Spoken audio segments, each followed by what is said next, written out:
What's up, you guys? Okay.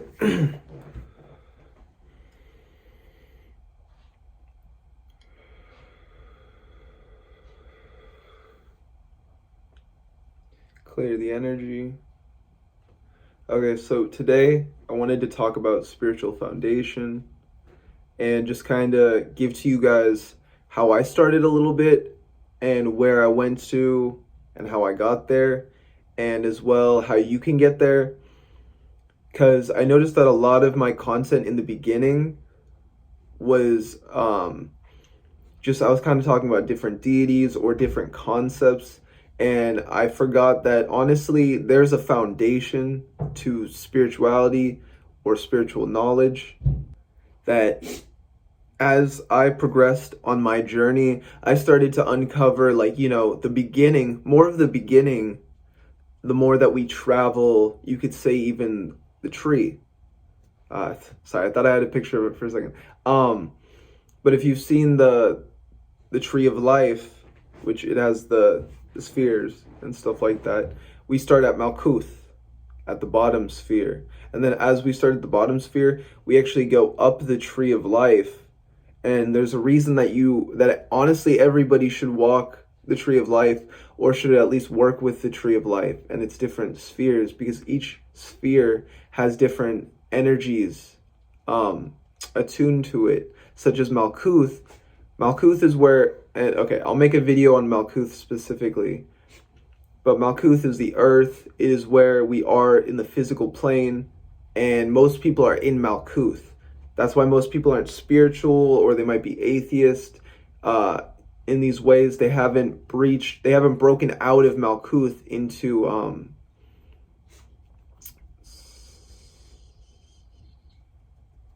Yesod. I believe Yesod is the second one. And it's similar with our spiritual foundation. We can be a master that knows nothing of spirituality, but we are enacting our mastery through our life and through just what we know as who we are. So that's why Jesus, carpenter, as well, was a very and I'm using this as a symbolism. A carpenter was as well a spiritual master and led up to that. So it's just similar in any way that who you are and the path that you walk does not limit you from who you truly are within. So as we walk the tree, as we go up it, we start at Malkuth. So we might, if we're at Malkuth, we only know Malkuth, right? But as we go up the tree, just like in our life, we start to know more about our starting area. Maybe it isn't until we left our city that we actually understand more of our city or why we were there. Because as we uncover more of the map, or more of the let's go with blueprint of who we are, we're always going to learn more about the foundation. So for me, I entered into this just, I started working with thoth.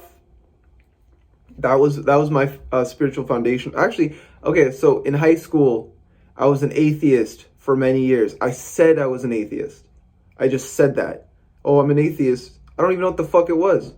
I just knew it was people that didn't believe in spiritual things.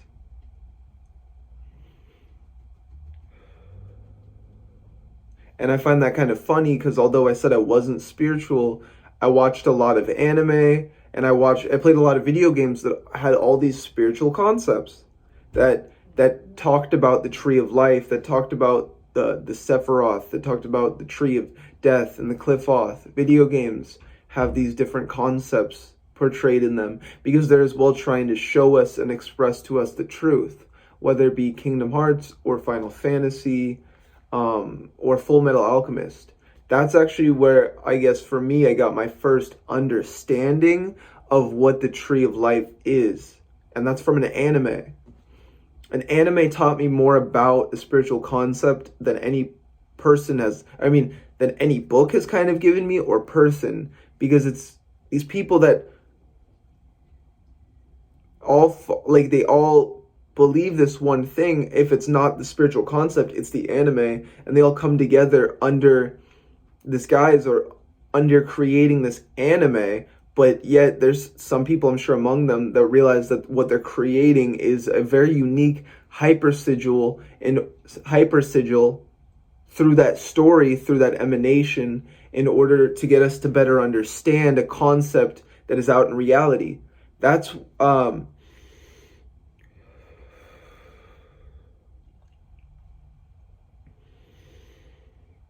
sorry, there's a lot of energy.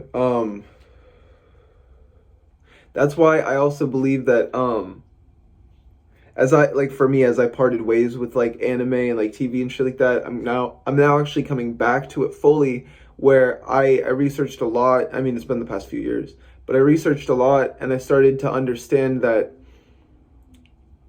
or I started to like ask myself, what are modern day hieroglyphs? Like honestly, what are modern day hieroglyphs? And then a modern day hieroglyph is anything that everybody sees that has symbolism, that is trying to portray something. So what is that? That's movies. That's comics. That's TV. It's anime. It's all these forms of entertainment. We look at it. Things can just be entertainment, but we look at everything as entertainment, but not realizing that some of these things are actually, there's two sides. Not that one is good or bad, but there's one side through entertainment and Hollywood or holy wood, such as the holy wood tree that Hollywood is founded on. So it's a wand, also means that it is they're casting spells or rituals in Hollywood. But what kind of ritual can it be? It can either be one to enlighten us, help us to grow and evolve our consciousness, or it can be one to destroy us and destroy our consciousness and get us to believe certain concepts or things that can harm us, such as post-apocalyptic movies. Honestly, what is the point to a post-apocalyptic movie? Or even an apocalypse movie, for that matter, right? It's to get us instilled within our consciousness, or a zombie movie. It's to instill within our consciousness a certain ideology so that we subconsciously and subliminally live it out through our day-to-day after watching that movie. That's why these movies, these shows can be spells, or they're spells, they're rituals, they're channelings. They're trying to show you something. I'm trying to think of like concept in a movie. No, but yeah, pretty much just that. There can be there, and so zombie movies, in the sense, are always to actually portray society as a whole and most people in society. That's why if you actually look at George A. Romero movies, The Living Dead, there's a dude these zombies are different than most zombies. They're sentient, and they still kind of like one zombie was a gas dude, and he just keeps doing fucking gas the whole time and shit like that. And that just shows like he's just at a gas station filling gas as a zombie, doing fucking nothing, waiting for a human to come by and he can eat them. And it's similar in real life, where it's like a lot of people are just zombies. They're just doing things and walking around day to day, just doing things. They're like a fucking NPC. They're not thinking. An NPC is not, for people that don't play video games, non-playing character or non-player character. So it's like they're not thinking for themselves. They're just doing things. You ever go to fill your gas and someone just fucks with you, or just this or that? NPCs, like, people just fuck with you to try to poke the light out of you as well, when in that way where they're just zombies and they need something to feed on. They need the light to feed on. They need your energy to feed on. And that's a zombie. That's some people. They're just fucking, you hang out with them and you feel tired after, right? I don't as much because I'm more protected now, but when I was empathic early in my journey, cultivating my energy, I always felt fed on by people around me. And I'm like, what the fuck is, like, why do I feel this way? Or why do I feel depressed after being with this depressed person that doesn't even want to get out of their depression or try. They're just hooked into that matrix, and you can't you can't unhook them. You can't wake them, Neo. But that's what these videos are for. I am a real person. I'm not an NPC. I'm not the Oracle. And I'm trying to just give you guys information that can help liberate you along your journey and help you on your journey back to source. Because that's all.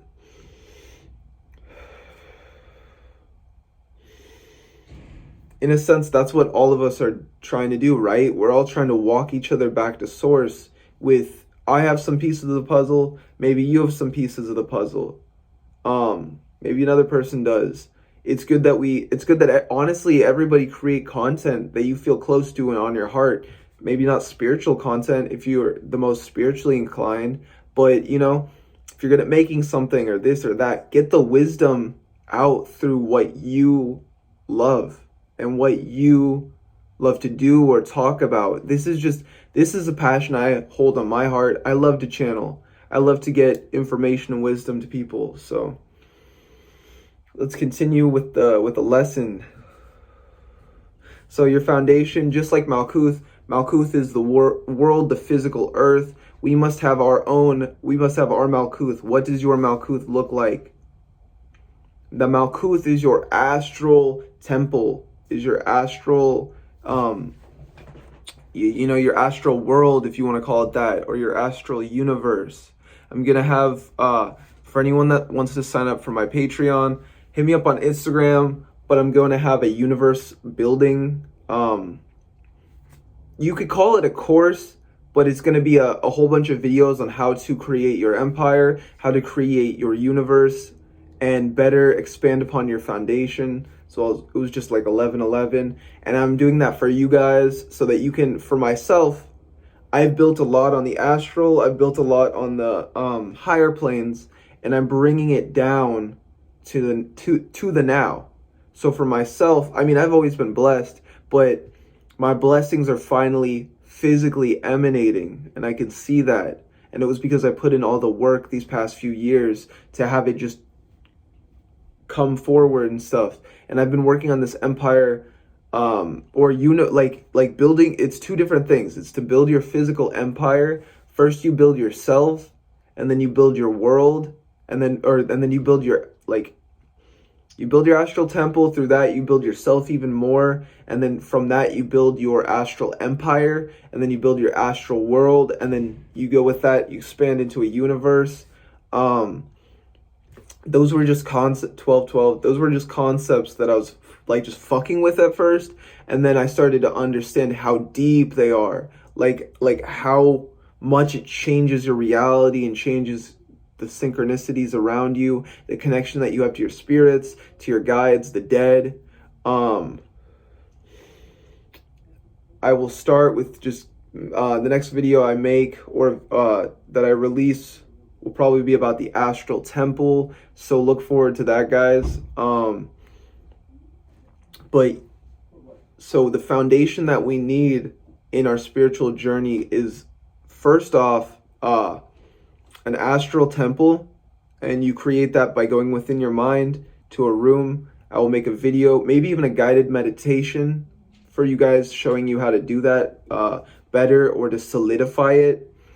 Once you go back to that over and over again, it starts to become real in your mind through imagination. Your imagination will even start to alter it, will start to create it more from your source and yourself, connecting you to your higher self, connecting you to your true self, empowering you more. And that's pretty much what this is for. So you don't have to go into ritual, you don't have to go and, you fucking be in your room all the time. I gotta go to this deity, to that deity. You can just lay down, you can just sit anywhere, and then go within to your astral temple, using your awareness, using your psychic abilities, your clairvoyance that you've developed, that you've been working on. And through working on those abilities, you strengthen your astral temple, you strengthen your mind. That is, in a sense, what working on your psychic abilities is just strengthening your mind. once you meditate,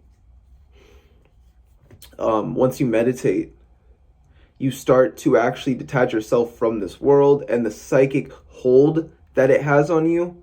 And that's what determines someone that is more freely liberated and more in their, you could say, higher self, presence, awareness, because we need to detach, cut these cords and all these negative emotional or energetic attachments. And once we do that cleansing work and that clearing, then we can expand upon a proper foundation. Some ways that you can clear yourself is through meditation, visualizing golden light just filling through you, on you, all about you, and stuff like that. As you have that gold light hit you, have it cleanse the negative vibrations. From doing this, you are raising your vibration. These are things that you need to do on your path, guys. Everyone talks about chakra work. At this point, I don't even look at the chakras 15. I just look at these energetic centers that I have. I don't call it a chakra, I just call it an energy center. I have my sacral center. The crown isn't even a chakra, really. It is just a crown. So I just imagine my crown on my head, and that is what connects me to the universal source energy. If you guys want, I'll be releasing, it was for another channel that I made, but I think that you guys deserve it. Breathwork classes or breathwork videos for the next, I had it for a month. I'll be releasing it at least for a week straight. We will be working on our breath. Every day I will do breathing videos. I will talk about some information to expand upon the foundation. Breath is a foundation for your spiritual journey. Breathing is energy. That is how you cultivate your energy. That is how you live. We don't live unless we breathe, right? Get that breath up. That'll strengthen your chi. That'll strengthen your energy. And then you'll feel less stagnant. You'll have the energy be able to move throughout your body and all these things. And that's what you want. You want to be feeling good. You want to have the energy moving, because when the energy is moving, you're not just in your third eye, your mind, you're not just in your heart. You are balanced. You are in alignment. You are snapping these energies together. And that's how I believe we should view the energetic body, is as a whole system. Not individual centers, but as you view it as, because we've worked with the chakra thousands of years, guys, thousands of years. You already had lives on that. That you've shown that with watching this video. So look at your chakras as one, merge them, look at them as merged, and then work on your kundalini energy. In a sense, do kundalini work, which is just working on your inner energy and your energetic system, and communing with the snake within, which is, I just look at it as a physical emanation. Like, if there's all these meridians within us, all this energy in different ways, interpreted different, the kundalini is how you talk to all of it at once. And the energy will guide you. It'll guide you in certain positions, hand movements, meditations, breath work. I breathe different. When I started to do kundalini meditations, and I breathe a lot deeper and a lot more full. So as you work with your kundalini, it helps to remove this stagnant energy. As you merge it, as you have it follow up your system to your crown, it's merging all of your chakras, and then it's allowing you to draw in the universal divine energies of source, which is your true self. So as we work on, let's lay a foundation and kind of goals. So guys, a little bit of homework. Do some breath work and breathing exercises. I'll show you guys that in some next videos. Do work with the elements, and whatever elements you feel are out of whack within yourself, or whatever you feel might balance you. I'm a lot of fire and a lot of air, so I need to work with, I was going to do as I talked on my other channel, air. I was going to do a month of water, but like a week of straight on water. So maybe we'll do air and then we'll go into water, or I'll start releasing videos on that. So work with the elements, guys. You need a wand for ritual. Getting a wand for ritual and ceremonial items will help you along your journey if you want to create your room into a temple. And then having that physical link, your astral temple can actually be your physical room. So that's something that's cool. Like if you can see a room on the astral plane, then just manipulate it, add some things, add some familiars or some guardian spirits into it using your mind. I will teach you guys as well how to create servitors and other spirits like this, eventually getting to even soul creation where you can create your own like full-on spirit. I can teach you guys deity creation. But yeah, so breath work, have your astral temple, and then guys, go out in nature and just ground yourself and ground all these energies. If you do a lot of energy work, this is perfect. Take your shoes off, go in nature, feel the ground. Just ground yourself, push all these energy into the ground, pull the diamond light energy from the ground. And this will cleanse you. This will make you feel more full and at one with yourself. Am I forgetting anything for now? Nope. I think that's it for now, guys. Hope that I provided you guys with information that helped, or I provided you with information that helped to uplift you, that helped you to rise, and as well raised your vibes. So I hope that you guys have an amazing day. Peace. Cool cat out. I hit some. Cool cat out. Later, fam.